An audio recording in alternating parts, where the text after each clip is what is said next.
మన రక్షకుడైన యేసుక్రీస్తు ఘనమైన నామంలో ఈ ఉదయకాలం కృపా వాగ్దానం అనే కార్యక్రమం ద్వారా మనం అందరూ ఈ విధంగా కలవడానికి దేవుడిచ్చిన సమయాన్ని బట్టి ఈ వాగ్దానం వింటున్న మీ అందరికీ కూడా నా ప్రత్యేకమైన హృదయపూర్వక వందనాలు తెలియజేస్తున్నాను.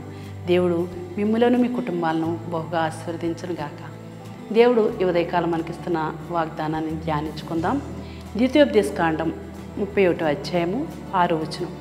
భయపడకుడి, వారిని చూచి దిగులు పడకడి, నీతో కూడా వచ్చేవాడు నీ దేవుడైన యెహోవాయే.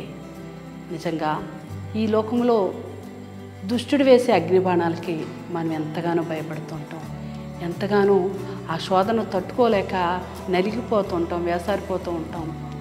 చాలాసార్లు దిగులు చెందుతూ ఉంటాం. చాలాసార్లు ఈ పరిస్థితి నాకు ఎందుకు వచ్చిందని చాలా ఏడుస్తూ ఉంటాం. కానీ దేవుడు చెప్తున్నాడు, ఈ దినాన్ని భయపడకుడు, మీతో కూడా వచ్చేవాడు మీ దేవుడైన యెహోవాయే. ఆనాడు యెరికో కోటలు కూల్చివేయబడడానికి యెహోషువ అని దేవుడు పిలిచి ఏర్పాటు చేసుకుని ఏ విధంగా ఆ కోటలు కూల్చివేయబడాలంటే ఒక్క స్తుతుల ద్వారా మాత్రమే. విశ్వాసంతో మీరు 7 మార్లు కోట చుట్టూ స్తుతులు చెల్లిస్తూ తిరగండి, తప్పనిసరిగా కూల్చివేయబడతాయి. కొంతమంది ప్రజలు ఆ దినాల్లో అనొచ్చు, ఆ ఇశ్రాయేలు ప్రజలు తనతో ఉన్న ప్రజలందరూ అనుమానం పడవచ్చు, ఏంటి ఇంత పెద్ద విశాలమైన కోటగోడలు 7 సార్లు తిరిగితే కూలిపోతాయా? ఎన్నో తిరుగుబాటు యెహోషువ మీదకి వచ్చి ఉండొచ్చు.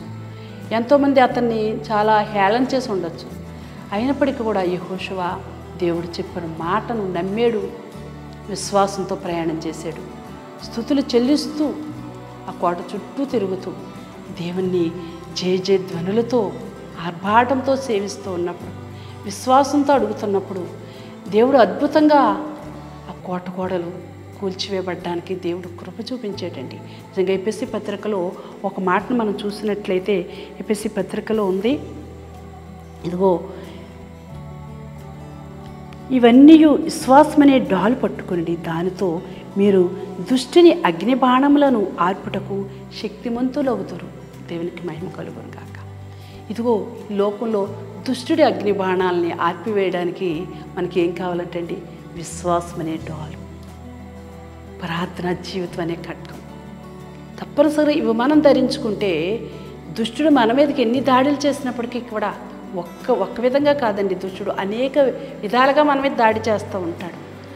భయంకరమైన శ్రమలు మన మీద పంపిస్తూ ఉంటాడు. లేకపోతే పోరాటాలు, మన మీదకి నిందలు, మన మీదకి అనేక విధమైన శోధనలు దుష్టుడు మన మీదకి బాణాల్లో విసురుతూ ఉంటాడండి.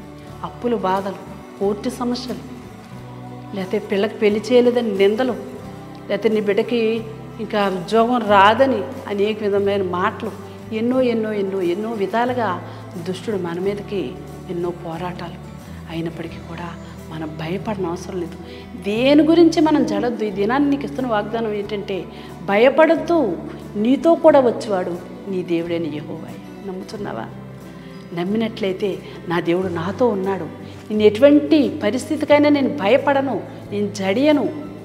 దేవుడు నాకు ఎప్పటికైనా నాకున్న అవమానాన్ని తీరుస్తాడు, నాకున్న శోధనలు తొలగిస్తాడు, నాకున్న సమస్యలు తీరుస్తాడు, నా రుణాలు విడిపిస్తాడు, నా బాధల్ని తొలగిస్తాడు, నా వ్యాధిని బాగు చేస్తాడు అని నువ్వు నమ్మినట్లయితే దేవుడు తప్పనిసరిగా నీకున్న నిందలన్నీ తొలగిస్తాడు.